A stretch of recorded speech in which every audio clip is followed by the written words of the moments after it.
Bismillahirrahmanirrahim. Assalamualaikum warahmatullahi wabarakatuh. Syukur alhamdulillah kita bisa berjumpa lagi di channel ini. Sholawat dan salam selalu dan tetap tercurahkan kepada junjungan kita Nabi besar Muhammad sallallahu alaihi wasallam. Allahumma sholli ala sayyidina Muhammad wa ala ali sayyidina Muhammad. Harapan dan doa saya semoga saudaraku semuanya selalu diberikan kesehatan, dilapangkan rezekinya, diampuni dosa-dosanya, dan dipanjangkan umurnya. Amin ya rabbal alamin. Sahabat beriman yang dirahmati Allah, membaca Al-Quran adalah sesuatu yang sangat dianjurkan dalam Islam, karena Al-Quran merupakan petunjuk ke jalan yang lurus, memberi kabar gembira, serta sebagai amal bagi yang membacanya. Hal ini sebagaimana dijelaskan dalam Al-Quran. Sesungguhnya Al-Quran ini memberikan petunjuk kepada jalan yang lebih lurus dan memberi kabar gembira kepada orang-orang mukmin yang mengerjakan amal soleh, bahwa bagi mereka ada pahala yang besar. Quran Surah Al-Isra ayat 9. Selain mendapatkan apa yang dijanjikan dalam ayat di atas, ternyata orang-orang yang gemar membaca Al-Quran, memahami dan mengamalkan isi kandungannya, kelak di hari kiamat akan diberikan syafaat dari Al-Quran tersebut. Sahabat beriman, lalu apa saja syafaat Al-Quran di hari kiamat itu? Siapa saja orang-orang yang akan mendapatkannya? Yang pertama adalah pemberi syafaat untuk masuk ke dalam surga. Orang yang gemar membaca Al-Quran, kelak di hari kiamat, mereka akan didatangi Al-Quran untuk diberikan syafaat masuk ke dalam surga. Hal ini sebagaimana dijelaskan dalam sebuah hadis. Bacalah Al-Quran, karena Al-Quran akan datang pada hari kiamat nanti sebagai pemberi syafaat bagi yang membacanya dengan tadabbur dan mengamalkannya. Bacalah Al-Zahrawain atau dua cahaya, yaitu surah Al-Baqarah dan Ali Imran, karena keduanya datang pada hari kiamat nanti seperti dua awan, atau seperti dua cahaya sinar matahari, atau seperti dua ekor burung yang membentangkan sayapnya. Keduanya akan menjadi pembela bagi yang rajin membaca dua surah tersebut. Hadis riwayat Muslim. Syekh Faisal Al-Mubarak dalam Syarah Riyadhus Shalihin menjelaskan, hadis ini merupakan motivasi dan perintah agar kita terus membaca Al-Quran, dan bahwasanya ia memberikan syafaat bagi penjaganya, yaitu orang-orang yang selalu membacanya, berpegang teguh dengan kandungannya, melaksanakan perintahnya, dan menjauhi larangannya. Yang kedua, pengangkat derajat di dalam surga. Tidak hanya memasukkan pembacanya ke dalam surga, ternyata syafaat Al-Quran selanjutnya adalah sebagai penentu derajat seorang hamba di dalam surga. Semakin banyak bacaan Al-Quran yang ia baca, maka semakin tinggi kedudukannya di dalam surga. Hal ini sebagaimana dijelaskan dalam sebuah hadis.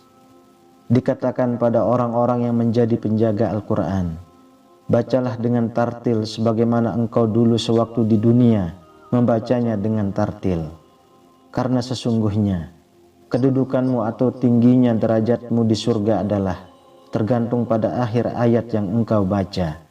Hadis riwayat Abu Daud dan Tirmizi.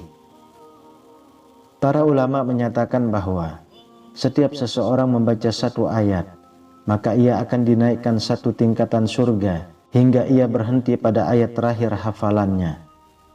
Aisyah radhiyallahu anha berkata, sesungguhnya jumlah tingkatan surga itu sebanyak jumlah ayat Al-Quran, dan tidak ada satupun pohon di surga yang lebih utama tinggi tingkatannya daripada pembaca Al-Quran. Yang ketiga, dapat terhindar dari hisab yang buruk. Orang yang gemar membaca Al-Quran, memahami isi kandungannya, serta mengamalkannya, atas izin Allah, kelak di akhirat akan terhindar dari hisab atau perhitungan amal yang buruk.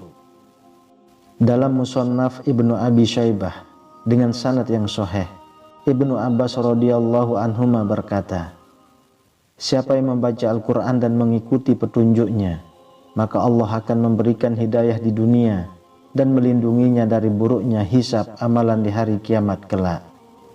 Karena Allah telah berfirman, maka barang siapa yang mengikuti petunjukku, maka ia tidak akan sesat di dunia dan sengsara di akhirat. Quran Surah Toha ayat 123. Imam Ibnu Ashur dalam tafsirnya menjelaskan, maka ia tidak akan sesat bermakna bahwa bila seseorang mengikuti petunjuk yang berasal dari Allah yang diturunkan lewat lisan Rasulnya, maka ia akan diselamatkan dari adanya kesesatan di dunia. Adapun makna tidak akan sengsara adalah tidak mendapatkan kesengsaraan di akhirat. Sebab bila ia telah selamat dari kesesatan di dunia, maka dengan serta-merta ia juga akan selamat dari kesengsaraan di akhirat kelak. Kemudian yang keempat, memberi syafaat kepada kedua orang tua. Kedua orang tua yang memiliki seorang anak yang hafiz Quran, selalu menjaganya, mendidiknya, agar selalu istiqomah dalam hafalannya, maka kelak di akhirat juga akan mendapatkan bagian dari syafaat Al-Quran. Hal ini sebagaimana dijelaskan dalam sebuah hadis. Barang siapa membaca Al-Quran dan mengamalkan apa yang terkandung di dalamnya, maka kedua orang tuanya akan dipakaikan mahkota pada hari kiamat yang bercahaya lebih terang daripada cahaya matahari.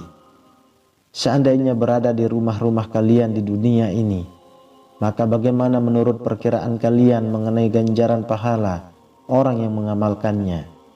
Hadis riwayat Abu Daud. Syekh Abdul Aziz Ar-Lajihi berkata, para penjaga Al-Quran adalah orang-orang yang mengamalkan kandungannya meskipun mereka tidak menghafalkan di luar kepala.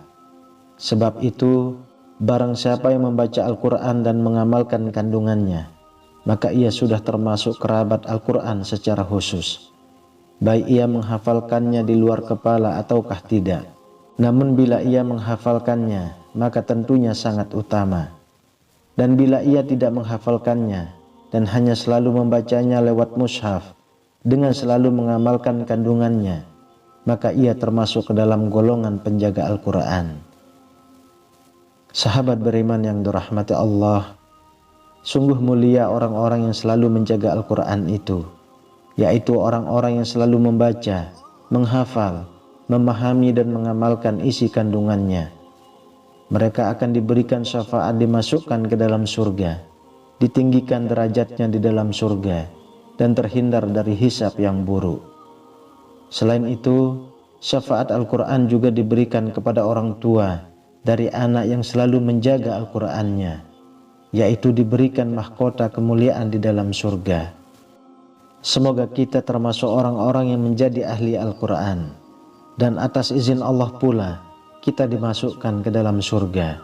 Amin ya rabbal alamin. Wallahu a'lam bishawab. Demikian yang bisa saya bagikan, semoga bermanfaat untuk kita semua. Assalamualaikum warahmatullahi wabarakatuh.